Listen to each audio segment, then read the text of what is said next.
Well, we're all whenever you're ready. Okay. Well, welcome to National Apprenticeship Week. Thank you for joining us, Lucy. Obviously today we've come to chat about the NHS workforce and digital apprenticeships that can be utilised within. I'm Charlotte Simpson, so I work as a strategic client partner at Remit Training, specifically working with the NHS to look where they can utilise apprenticeships to fill skills gaps within their workforce. Do you want to introduce yourself, Diane? Thank you for joining us, Lucy. I'm Diane Herft. I'm the Chief People Officer at Remit Training, but I also lead the digital and IT division within Remit. Thank you for having me. I'm Lucy Hunte. I'm Senior Apprenticeship Development Manager at NHS England. So what, Lucy, in your opinion, do you think are some of the challenges within the digital workforce within the NHS at the moment? I think there's a number of issues. Everything is really fast paced and moving. We're embracing new technologies, but have we got the workforce to meet our needs?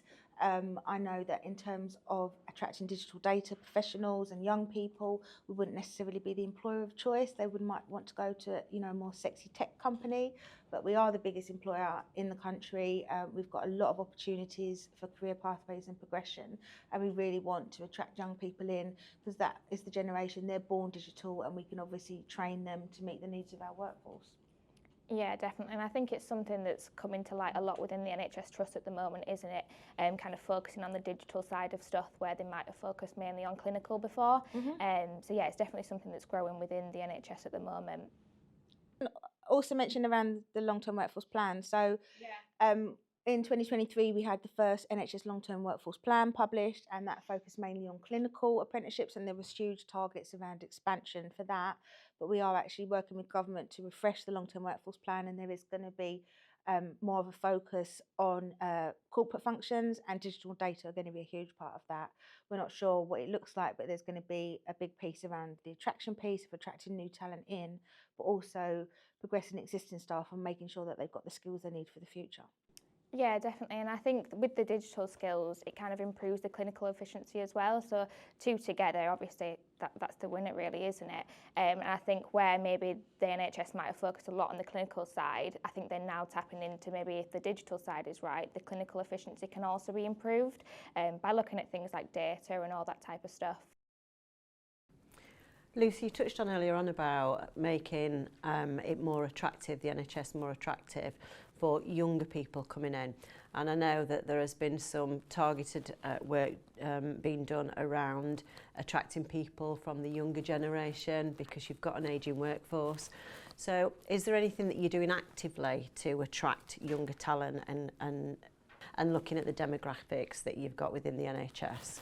Yeah, so in the NHS, it's really important that our workforce represents the communities we serve. So there are particular outreach programs that we're doing in rural and coastal areas, for example. But I think for us, it's just more around that, raising the profile. So we do a lot of work with the Careers and Enterprise Company and the trainer, teacher advisor sort of programs, because they can't advise young people on the range of roles that are available if they're not familiar themselves. So we also work really closely with our Health Careers website, where their focus is 350 different careers and your future. But again, we encourage young people to look at the resources. There's lots of videos around a day in the life of, just to give them an understanding and exposure of the wide variety of roles that they could do within the NHS and the digital data workforce. And how could we support you and the NHS from a digital apprenticeship perspective and getting younger people in? How can we make it more sexy for and attractive for younger people to want to come into the NHS? Is there anything that we could do? I think it is around that attraction piece and showing the art of the possible and saying if you do come in at a level 3, level 4 role, this is what you could progress to.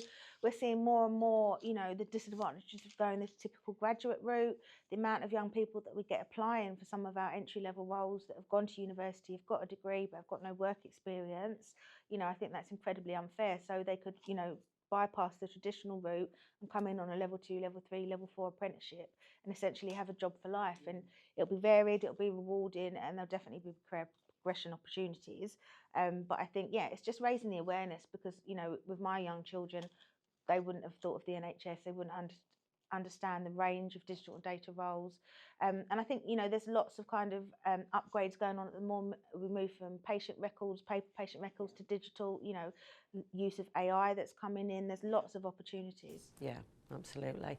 And it's absolutely pivotal, isn't it, in terms of the digital transformation for the NHS, because making sure that you're ahead of the game from all the technology perspective, you're actually pinning the infrastructure up by having some solid people and solid workforce within the digital agenda. I think it's the attraction piece and working on the employers. So obviously the recruitment side of things, you could help with that in terms of kind of, advertising in places that we might not be allowed to, TikTok, and where young people actually go, Instagram. A lot of trusts have trouble using those, so that's something you would have the freedom to do. But it's also around just showing the art of the possible and the career pathways, and that you can come in at level 2 and progress all the way up to level 6, level 7, and just also understanding the wide range of roles available as well, and maybe hammering home how important digital and data is to the workforce and how they're going to underpin, the level of care that we can provide, but also help us to adapt for the future. So it is quite pivotal, Lucy, around the digital skills within the NHS, because that fundamentally strengthens the NHS and future-proofs it for the future, because you need that digital transformation to be able to continue operating, for future years. Definitely, it's a huge transformation piece going on as we transition from paper records to electronic paper records, so most trusts have now incorporated that. But it's also, as you say, future-proofing and making sure that we can utilise AI to the best of our abilities, and also to understand how to analyse the data and use that to help shape the future as well, because I think that in terms of health inequalities and where we need to focus our priorities, that comes from looking at the data. I mean, as a patient of the NHS, it's safe to say that the digital transformation has come on leaps and bounds from where it was, but we're still not where we need to be to move forward. And I think in terms of making sure young people in particular are aware of the career paths and the progression routes and the longevity of employment within the NHS is pivotal, and hopefully we can support you with that. Yeah, and I think that's the thing, it's about being seen as an employer of choice, as being a stable employer. We don't rely on kind of income in terms of the private sector, so there's probably more stability in that, and it is the opportunity to come in at whatever stage you are in your career and be able to progress. So we've also got people that have not worked for a while and want to use apprenticeships to return to work, so we'd welcome those in. I think that's the beauty of apprenticeships, at whatever age you can do it, but we definitely do want to focus and become an employer of choice to attract young people. And they must have such an impact when you think about where the NHS is now and what the younger generation might come in and do from a digital perspective in terms of having added value and impact. That's got to be huge, hasn't it? I would think so. I think, I know from my children that they've got digital skills that they were born with, that, they teach me how to do things. So if we can harness that and use that innovation and kind of grow our future workforce, I think it's only going to be a positive thing. I think on that as well, with the ageing workforce in the NHS, the digital skills are becoming a problem, aren't they? And I suppose, from your perspective, is an apprenticeship something that could improve that? Definitely. I think it's because, what you're offering in terms of that contextualisation, I think that's been some of the barriers previously for the more corporate roles, is that, it's not NHS specific, but I know that you guys are offering to bespoke it to the employers that you're working with, so then they'll be assured that, they're going to get the quality of training that they need, and it's going to be relevant for their workforce and make them more confident in what they need to do in their roles. Yeah, that's it. Sorry, I was going to say, I think with a lot of these apprenticeships, there's a lot of providers out there delivering these apprenticeships, but they're very much more tailored to the private sector. Things like case studies, they talk about revenue, selling a product, profit, all that type of thing, which isn't really relevant for someone working in the NHS. So I think at Remit, how we kind of are tailoring it and making it more specific will in the end make sure that the learner gets more out of it. It's more valuable for them, and just more contextualised to their role, I suppose. Yeah, definitely. And I think as well, Lucy, from a perspective that you've got to have coaches and mentors within the NHS to support apprentices coming through. And what we would do is to support, so if there's any barriers where people are thinking, well, I wouldn't be able to support the apprentice coming through, then we do support, and we've got packages for the mentors that are supporting the apprentices. So that's something else that we can, you know, alleviate one of those barriers to. And I think that added value is really important. And I also know, you know, we need to kind of do stuff in terms of managers and recruiting managers to shift that perception that they're going to be any more additional work than a grad, for example. And I've told this story before, but I've had conversations with trusts where they're like, yeah, you know, we've got apprentices, and start naming their names. And I'm like, okay, but what programs are they on? And it turns out that they're graduates that they're training on the job, and so they're calling them apprentices. But actually, they could put them on a structured program, and the training provider would do the bulk of that training, and they would just have to facilitate their growth in the workplace. Yeah, absolutely. And I suppose on that, do you think there is a bias within the NHS around apprenticeships and who completes apprenticeships, how they can be utilised? So I think historically we have utilised them more for existing staff, because mainly just for financial reasons, and their budgets were already accounted for in terms of salaries. But we have really recognised that we need to do a lot to make sure we've got the entry pipelines in to meet the required growth and to be able to support, you know, the patients of the future. So there's a lot of targeted activity around, you know, focusing on those lower level apprenticeships and being able to offer career progression as well. Yeah, that's it. And I think as well, as a provider, we can help with the recruitment side of stuff. So if, you know, if anyone is looking to recruit an apprentice, we can take away that first initial step, because I know, you know, a recruitment process can be quite tedious and long. So yeah, we have a team at Remit of recruiters who can kind of take that first step out and make sure they're eligible for the apprenticeship and things like that before we actually. And I think that's a huge bonus, because I know that, you know, when I do see entry-level or apprentices advertised, it's a really big job for the recruiting managers, because they've got to screen out 70% that are not even eligible. Yeah. So if you could kind of do some of that heavy lifting, I know they'd appreciate that. So since the introduction of the levy and the transition to apprenticeship standards, we've had over 150,000 starts in the NHS from level 2 up to level 7. They have been predominantly clinical, but we really are going to have a focus on kind of corporate functions. Digital and data is going to be part of that, but also leadership and management, business administration, marketing.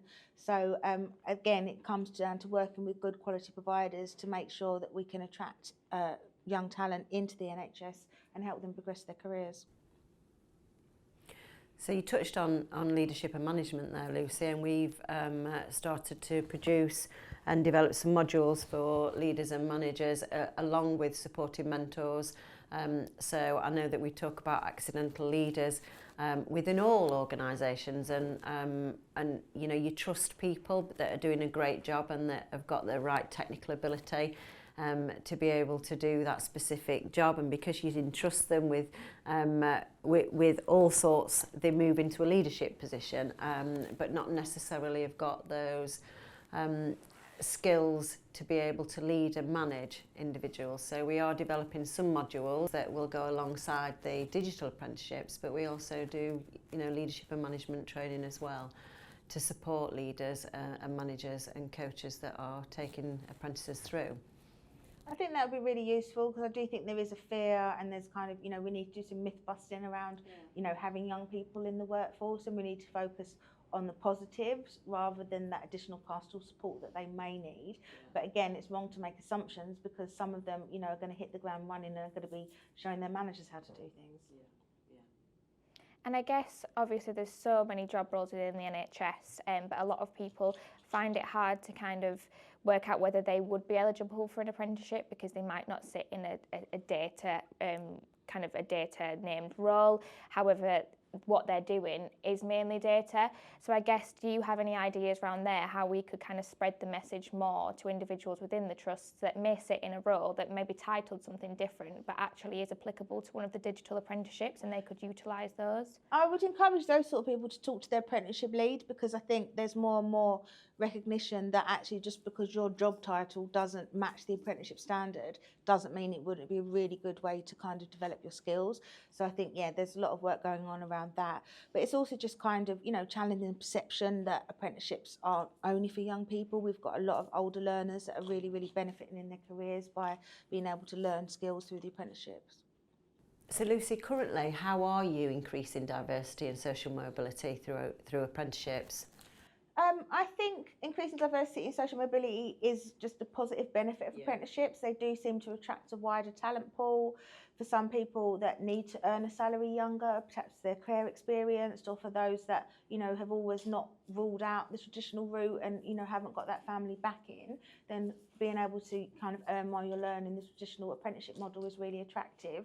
And I think, again, because we are the biggest employer in the country, and in every major city will be the biggest employer, there's kind of, you know, that removing that barrier of travel. You know, they should be able to find a job within their local organisation and stay close to home if they've got caring responsibilities, for example. So, yeah, we have looked at kind of the EDI data around apprenticeships, and they do paint a really positive story.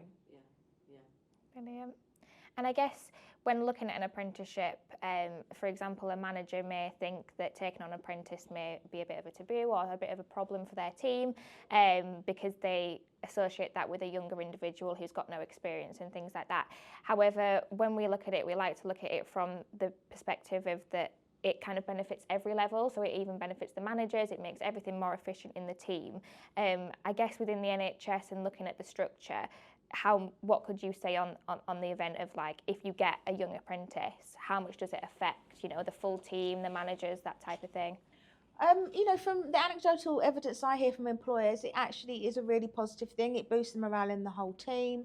You know, they come in with those fresh pair of eyes, that fresh energy, that vision. They're willing to learn. You know, we say in the NHS that we're not training for kind of skills and experience. If you've got the right attitude, we will give you the skills and experience. So I think that's the message we want to come across. We're not expecting you to have extensive qualifications, but if you come with the right attitude and the willingness to learn, then the apprenticeship is going to give you the knowledge that you need. Yeah, definitely. And I think an apprenticeship's a really good place for someone to start, and then especially within the NHS, there's lots of progression routes and different levels they can continue on with. So Lucy, you've worked in the NHS for a number of years now. You obviously find it an attractive place to work.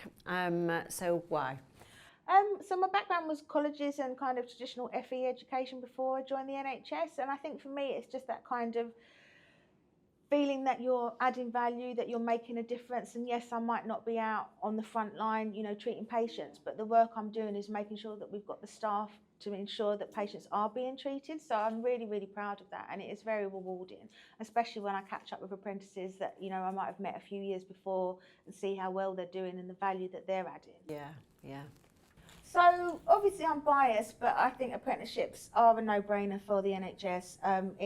For once, we've got a ring-fenced pot of funding to spend, which is always a thing. Budgets are always being cut, so now we've got the levy. It would be criminal not to utilise it. But I think the benefits that they bring in terms of being able to attract new talent, but also upskill the existing workforce. And you can see the difference, you know, when people are embracing them and they're showing the career pathways, and then you've got the more senior apprentices training the next generation of apprentices. It really does impact on the culture of an organisation and make it, you know, a positive learning environment, and that ultimately has a result in terms of knock-on on patient care. Once you've recruited the apprentices, do you have a problem with retention of apprentices within the NHS? And how do you make sure that you're utilising the skills and then redeploying the skills if they are to move on? So for us, I think we found that apprenticeships really help with retention. You know, the achievement rate on our registered nurse apprenticeships is 97%, compared with potentially 30% attrition on traditional nursing programmes. And that's because they won't go out on placement until maybe after the first term, and then actually realise, this is not for me. With an apprentice, they're on the job and kind of thrown into the thick of it from the very beginning. And also for us as well, we're moving much more towards system level working. So in the system, that will be primary care, which is your GP practices and pharmacies and dental, as well as social care. So as long as we can keep that trained workforce within that system, then there will be career progression opportunities. They might work in a trust and decide to move into primary care, or vice versa, but we're still retaining the skilled workforce that we need. And when it comes to the utilisation of the levy, do you think the NHS are good at utilising their levy? Is it something they're using more for clinical rather than kind of everything else? Or what are your views on that? So we've worked really hard to make sure that they are utilising their levy, and a way of doing that as well is helping to facilitate levy transfers to smaller employers or into our supply chain. So yeah, I mean, we're on track from the last figures we were looking at. So our levy pot is about 300 million a year combined. And to meet the growth that has been outlined in the long-term workforce plan by 2027-28, we'll be exceeding that. Okay, amazing. And I guess when someone would think about an apprenticeship in the NHS, they probably would go straight to clinical, and probably not realise that the use of digital apprenticeships is just as valuable. For example, data within the NHS, obviously it's massive, it's growing. And how do you think kind of data apprenticeships can help the NHS? Ultimately, they'll improve patient care, which is what everybody wants. So, the use of data and technology can reduce waiting times. It can help you with booking appointments. Long gone are the days where you wait for the letter. You can go on an app and you get a text message confirming. That's all us utilising digital and data effectively. So I think the knock-on effect of patient care can only be a positive thing as we continue to do more in that space. Definitely, and I think another thing on that is like marketing apprenticeships. For example, getting the word out about diseases and things like that. I think that's something the NHS could utilise and really improve in that area. Yeah, and I think, again, a young person wouldn't necessarily think that a trust have got huge comms departments and marketing departments, but you're right, there will be targeted campaigns within that region that they need to reach out to their local community with, as well as fundraising and just raising general awareness. So, yeah, there's so many different opportunities. And I come back to we've got 350 different careers, and I know that most young people would think of us doctors, nurses, at a push you might get paramedic, but they wouldn't think about all of the corporate functions as well. So I guess, Lucy, obviously there's a lot of providers out there. The NHS work with a lot of different providers. Why is it that you have chose to obviously have this conversation with Remit? What makes us special? I think, for us in the NHS, quality is really, really important. Ofsted standing, there's not very many providers that have got that. So I think that's a big USP. But I also just like your proactive approach and how you have approached me to do things like that. But I think that you're really, really keen to kind of understand the challenges in the NHS and offer a solution. That's it, and like how we mentioned earlier, I think it really is important to get that tailored solution for the NHS. As we mentioned, even things like the lingo used within the NHS is very different to something in the private sector. So, we're really making it important that we go and we speak to people within the NHS and make these apprenticeships more tailored to them, more understandable for them. They'll get more out of it. And just kind of give them what they need rather than just giving them something that's off the shelf. And I think it's challenging as well. There's still a lot of myths around apprenticeships. People still talk about 20% and that 1 day a week. But, you've touched on before about how you can deliver flexibly and make sure that it meets the employer's needs. So I think that's really important as well. Yeah, of course. I think it's important to mention how an apprenticeship actually works for anyone who's not aware. So obviously it's earning while you work, and the apprentice will be in their job role. They'll be with the employer 5 days a week or whatever their usual working time is. Obviously there is 6 hours off the job that we ask for towards the apprenticeship, but that can be flexible. It can be 2 weeks 1 week and then additional the next week. It can be flexible depending on how busy the workplace is, just as long as the learner's tracking that, and we obviously stay ahead with that with the learner. We have progress reviews to check on that and make sure we're supporting the learner if they are falling behind. But yeah, apart from that 6 hours that we set for a full time apprentice each week, there's not really any other time requirement. It's just making sure they're being proactive, their line manager is supporting them, they're doing additional learning, that type of thing, just to improve the learner, to give them their skills and knowledge that they need and that the apprenticeship is providing. So we talked earlier on about children and our children, and so my children and my nieces and nephews have either done degrees or apprenticeships, and my niece moved straight from school into doing an apprenticeship. She's actually still in the same company, but she's worked her way through. She moved straight into there, got a job, and was earning while she was learning in an accountancy role, still within the same employer. And then, my daughter, my eldest daughter, went to do a degree, and she's come out of that degree with a huge amount of debt, and not continued in the line of a law degree that she chose to work in. and has moved on to something else. So I think when we look at, National Apprenticeship Week and the focus on apprenticeships, whilst there's a place, an absolute place for degrees, but in terms of learning, earning, not getting into debt, and then having the security most of the time because employers that want to take on apprenticeships do want to take them on to develop them and get that return on investment and added value, that you do have a pathway moving on into a workforce with the right skills, behaviours. We touched on that earlier on about, Lucy, you were talking about people coming into the NHS with the right attitude and behaviours, and that's really key. And you do learn that, and young people, particularly coming out of school, you do have to adjust that behaviour and making sure somebody with the right attitude has that longevity. Yeah, definitely. And I think, I've had feedback from some trusts where they are kind of downscaling their grad programs, because what they're realising, particularly on more of the technical degrees, is that what that young person's learning year one is out of date by the time they're in the workforce. And with the apprenticeship, that what they're learning is being put into practice in the workplace and contextualised for your organisation. And I've mentioned before, but the amount of graduates that we get applying for our lower level apprenticeships because they've got no work experience, and as you say, they're coming out with all of that debt but still having to try and get that foot in the door. Whereas if you're doing the apprenticeship, you've got that job, you've got that foot in the door, and the world's your oyster. I think on that as well, as you mentioned, like the third year of a degree may be outdated, the first year may be outdated by the time they get to the third year. At Remit, we've got excellent curriculum writers, and they work very hard on our digital and data programmes to make sure they are relevant, they're up to date, especially with the fast changing environment. Just making sure the learner's got the most up to date and most valuable learning. I think that's a really good point, Charlotte, because we do continually improve our programmes. We don't stand still, we don't write a programme and then it's left. We get feedback at the end of the month from all of our learners. That feedback gets reviewed, and then that feedback gets contextualised into the programme moving forward. So if we're, if you're in month 4 and we've got some learners that are providing feedback, then we'll make sure that we write that in to the programme, and it's there ready for the following month. So I think it's a really important point in terms of continuous improvement. Yeah. If apprenticeships have been around, when I was younger, to me it's a no-brainer, especially with the rising cost of living and student finance. I'm really, really pushing my children to do it. The 17-year-old is adamant she's doing traditional, but I think the 14-year-old I have convinced. She was like, so I get my degree paid for and I've got a job. When you say it like that, it is a no-brainer. Absolutely.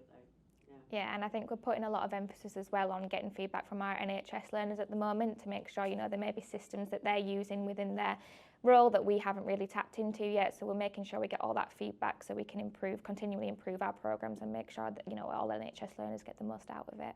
In addition to how we build our curriculum, we have started to use a modular approach. So we could take those modules out as standalone units or standalone modules. So, for example, if you've got people and within the NHS that are not eligible for an apprenticeship, but you've still got data and technology needs, and you want to use a few modules out of the entire apprenticeship, we pull those down and use it as an added value. We also do that from not only a technology perspective, but also a management, a leadership and coaching perspective. So the way that we've built our programmes, because we've designed and built them and written them and designed them, we can take those out and add those to an added value proposition to support managers, leaders, people that want to be coaches for apprentices coming through, and also technology and data.